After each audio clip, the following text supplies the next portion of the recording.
Mabuti naman at nagbalik ka. Tama ka. Marami nang napahamak ng dahil sa akin.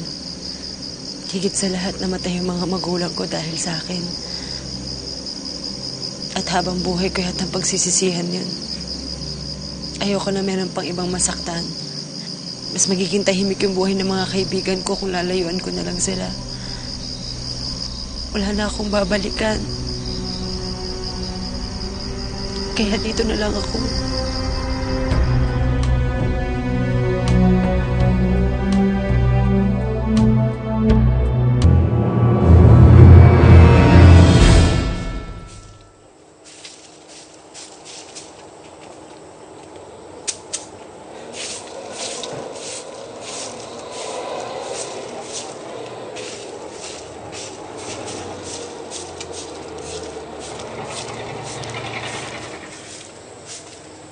Kagabi ka pang di kumakain, Ana Sandra. Tikman mo tong ginatang kamoting kahoy para magkalaman yung sikmura mo. Ayoko pong kumain. Kailangan mo magpalakas.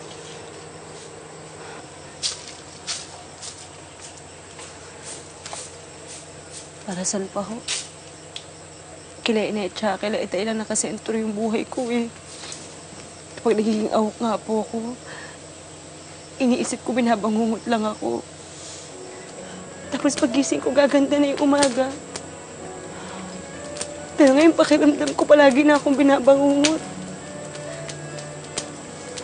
Kasi wala nang ina-ititay na sasalubong sa akin. Wala na ako rason para mabuhay. At anong gusto mong gawin dito? Magpakamatay sa gutom? Hindi kita hinayaang manatili dito para magpaalaga sa amin, kaya wag mo kaming artehan ng ganyan. Kumilos ka! Esmeralda, tama na! Naranasan mo din ang mawalan.